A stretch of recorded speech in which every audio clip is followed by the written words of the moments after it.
guys, my name is Phil, and I'm joined by my beautiful wife, who I'll let introduce herself.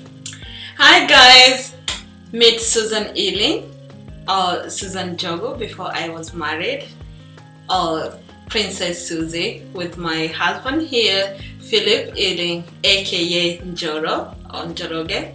Yeah, born and raised in Nakuru County at Elbagon.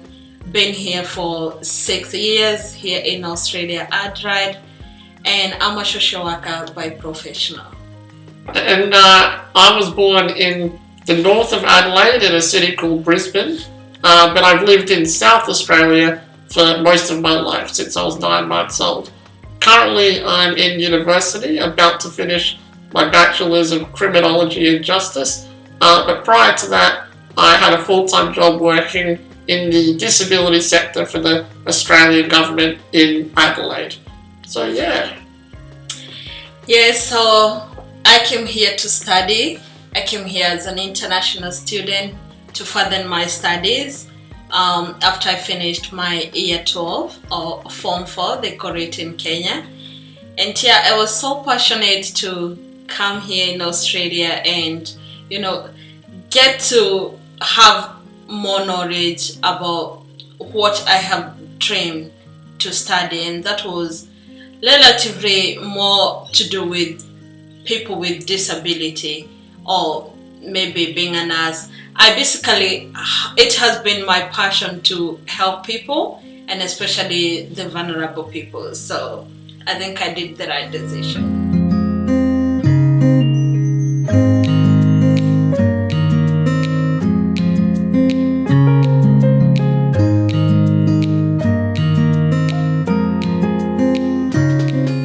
My darling wife and I, we got married on January 27th, 2018. Yeah, so we are two years and a half, close to 2 years and a half, and in a couple of days, in early June, we're gonna be 3 years since we got engaged, or since I said, yes, I'll be your wedded wife. So yeah, it's a long journey, and we're enjoying, and we are looking forward for more life together. They say behind every great man is a great woman, and I can vouch for that 100%. Yeah. So since meeting my wife, she's had the biggest positive impact on my life and made me just love life even more. I've always loved life, but having someone that stands by you no matter what has been the motivating factor to do things like get full-time work, study and get a degree in something, and think about not just living, but the future, how we can provide, how we can live life, have family and houses and all of that. So yeah, that's basically a bit about my history, where I grew up, and yeah.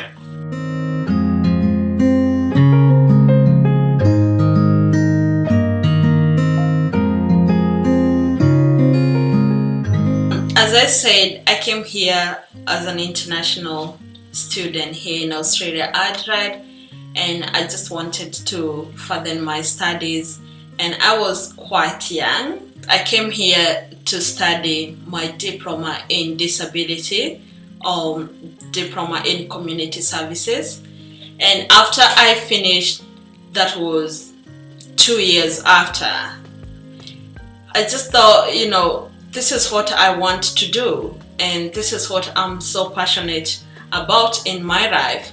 And I graduated, and I was now hunting for a job. As you know, you're gonna put all your paperwork together and go online, start applying for jobs.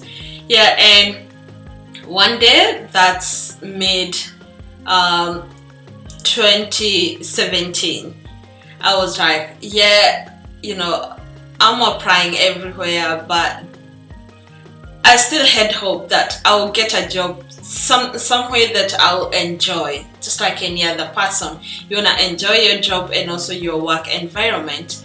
And I received an interview from one of these greatest company who specialize with people living with disability, and I was qualified because I had my paperwork together. And yeah, so went for this interview and had 3 gentlemen who were just, basically interviewing me. And one of the gentlemen happened to be him. Well, after the interview, I just went home and just waited for a confirmation whether I got the job or not. And there was a weekend in between, so I still hoped, after the weekend, I'll get an email or a phone call. Well, but before that, here comes an email, and I was like, okay, I'm so excited, but it's on weekend, and I knew very well there's not any office that's operate on a weekend. And yeah, it has the head writer of the company, but it was really different. And I was like, okay, what does this mean? It was short and brief. It's like him introducing himself, and he's like, yeah, let's put our professional aside. Don't worry about, my professional or you coming. And yeah, I was so, like in love with you when you came, and when I was just like my eyes gazing at you, I was really feeling much connected, and the way you carried yourself, that was so lovely. So shall we get to know each other? Well, basically, I was so, confused, and I didn't want to reply because I didn't know what was behind this. So I just ignored, but I knew, okay, that was something that have just been put in my mind. And here, the second email, here it comes again. Well, I hope I didn't scare you. I hope, you just took everything so positive. And I'm just thinking, can we maybe make a phone call? Do you mind if I just give you a phone call? And well, I didn't really respond because I was like, I want the job, but I'm confused. If I need to first reply to this, or what else? Or do I have to reply to him or wait for the job? And in between, I got a phone call that I got the position, and that was as a social worker. And I was like, okay, now what can I do? What shall I do next? I got that email, and he's like, well, we are so pleased to have you, working with us. You're a great person, and you just got the job. So I'm still thinking, do you still want to go out with me, and maybe we can meet or make a phone call, and maybe we can talk a little bit? And I just replied, because I was so nervous of maybe not getting the job, and maybe I didn't know what was behind this. And yeah, I was so excited, and I replied to him, yeah, I don't mind. And okay, so he made a phone call, and we just had a little chat, and one date led to another, and the next thing we were going out for coffee, and we were just, getting to know each other. I was never nervous because I knew I was in the right place, and I didn't really mind him being there interviewing me in the office. And at that time, he was working as a customer engagement officer. So I knew he was in the right place, and I knew, I saw him. He was so determined, he was so passionate, and he was so loving. Yeah, so was the handsome. He was a handsome devil. Thanks, Sonny.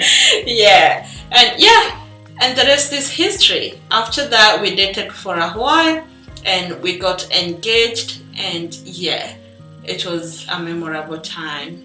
Yeah, no, I remember it differently. I remember that she just begged me to date her and loved me and thought I was so handsome that I was the one that made the first move. And as you can see, she's very beautiful. But she's basically the answer to my prayers. Even in the book that I wrote in 2012. I wrote a little bit about meeting the woman of my dreams, and he just walked literally into my life.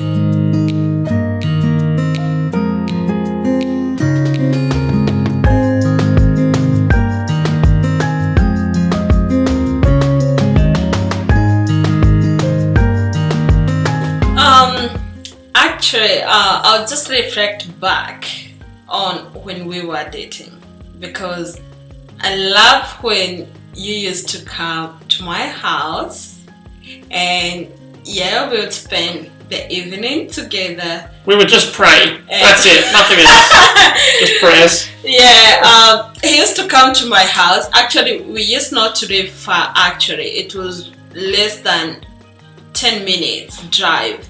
It was like I was living the next suburb of where he used to live, and I didn't know that until, you know, when I invited him to come over to my house, and he was like, "Oh, you live very close to me. It's just next suburb," and I was very shocked because, you know, sometimes a distance can be an issue, but it wasn't at this time. So he would just come from work and he was tired, and maybe sometimes I was just maybe, you know, at home, maybe doing some assignment, or, you know, just chilling in the house, and we would just talk. And, you know, when everything hits up, we're like, "Oh, do you want to come? I'm just at home, I'm just bored." And he would just come in. We spent the evening and we used to laugh a lot. I think, and he thought I was so loud, like the way I used to crack and, you know, just being myself. He saw my character quite from day one, because that's me. And yeah, after that, those were good times.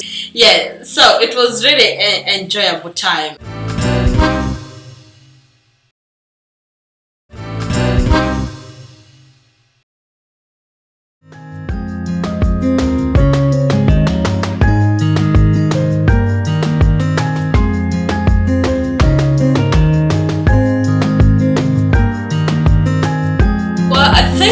Had a lot of trolls over the time, people who have really criticized me, or mostly a lot of trolls directly, like, you know, insult me. But one thing I like is that I would rather get trolled but not my husband, because I don't really want him get affected with such, you know, negative energy.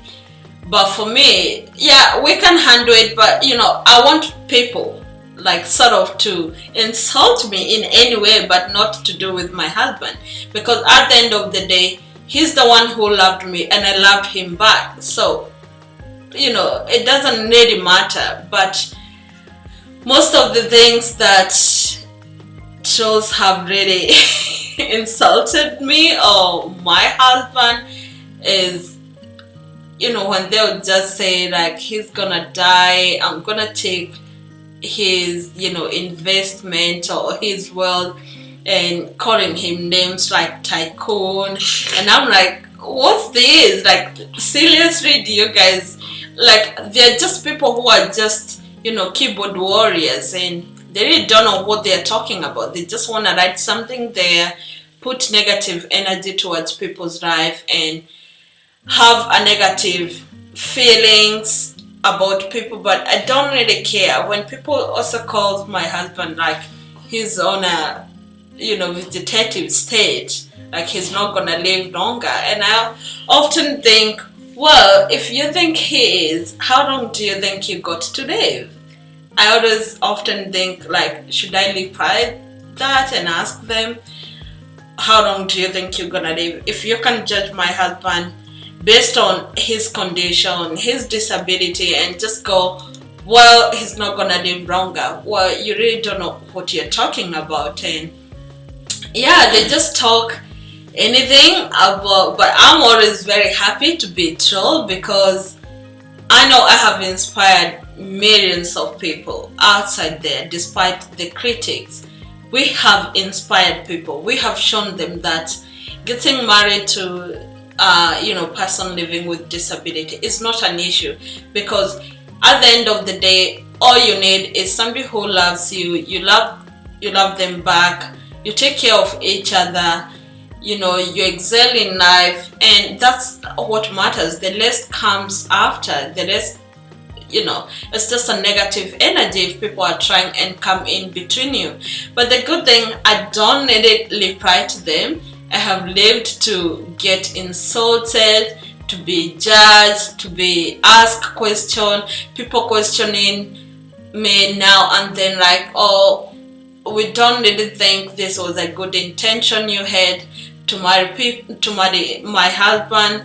And also, when they just thought their facts were right, and they kept saying, oh, we're gonna get married for 1 month and we will break up, unless they give us all this time frame. They say, it can last for 6 months.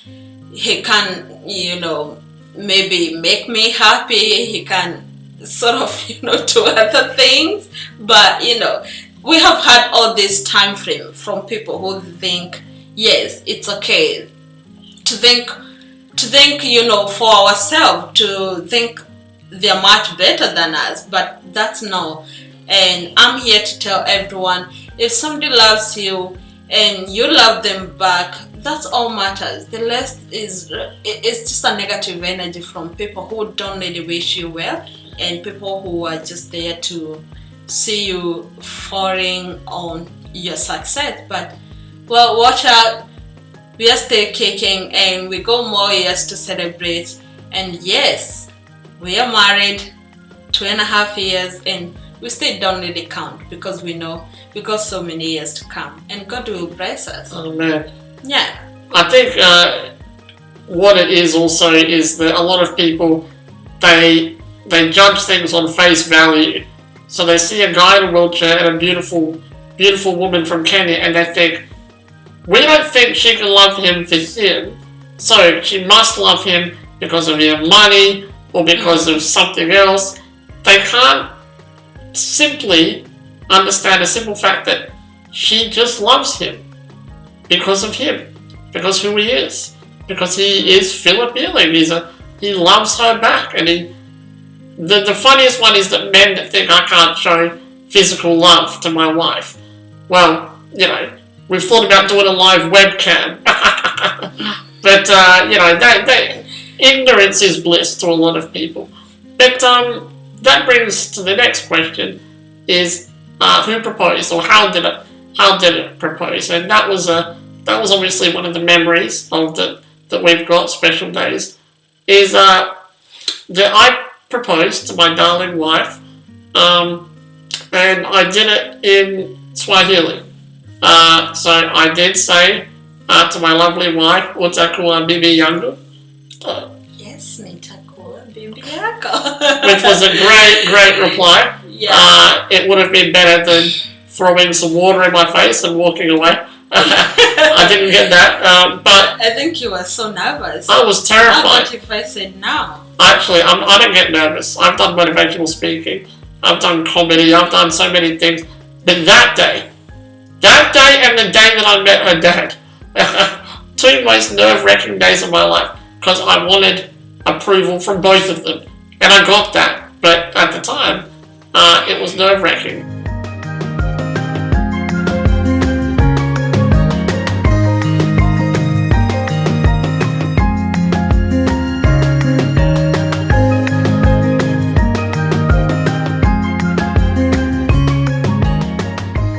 Yeah, we had a big wedding, and it went viral on Beautiful.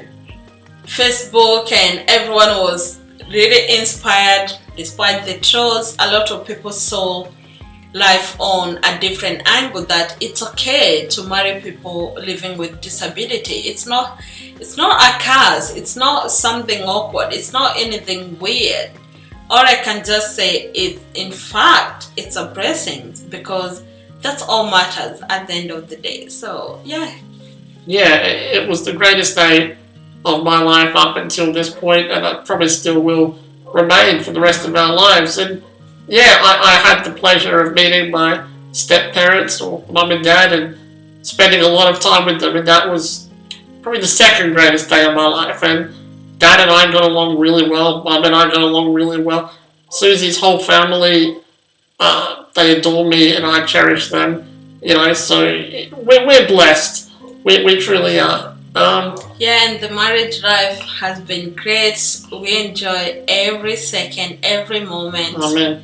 Whenever there's ups and downs, yeah, that's part of life. We keep kicking. What matters is how much we love each other and Exactly. how much we're gonna be there for each other if anyone need help. And yes, if my husband need help, I'm always there. I avail myself. So as him, if I need help, I know he's the first person Always. who to sacrifice all his effort and energy and always make me have that big smile. So as me, that's all we do. And yeah, it's lovely. It is. I actually think people would be surprised how normal of a life we live. And I use the word normal like every couple. We disagree about what to eat for dinner. We agree with this. We're normal. You're the one you don't like my mokimo. No, but I love you. Like I love exactly. I love you. You love the Gutheri. Fantastic. And the Not next, to get dirty, man. not Gutheri, man. I'm not in line to avoid eating my Gutheri.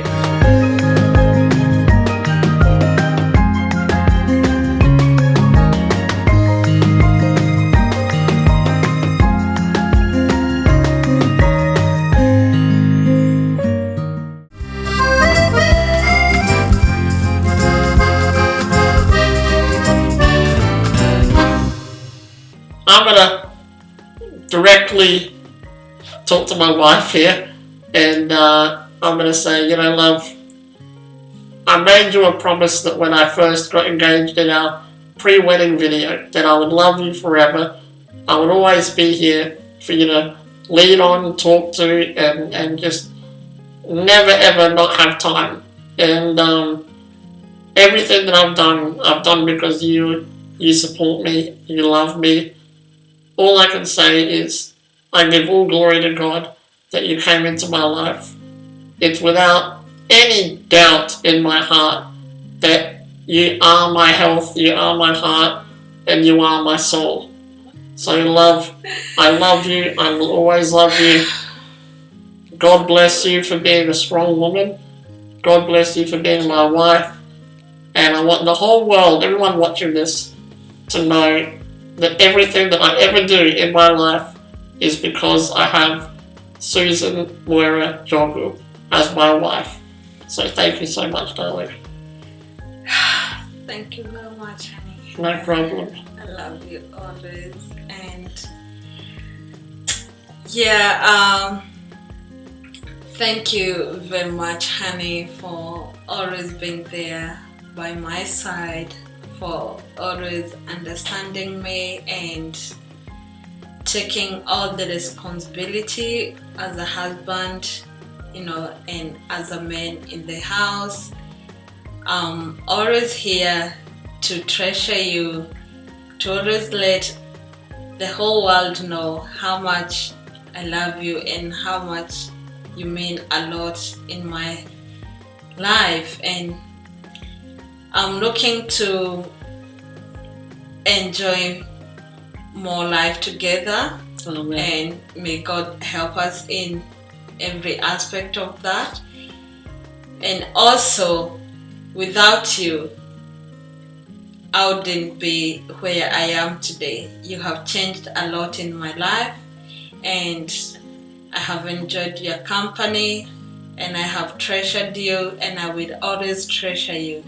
And all I can just tell you, you're the most handsome man in this world, and you know that. Thank you, I always love. tell you.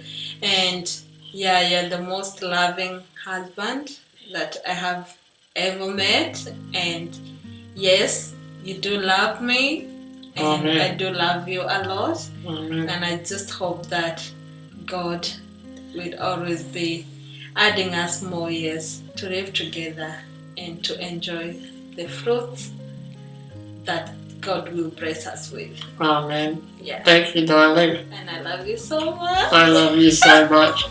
Mwah.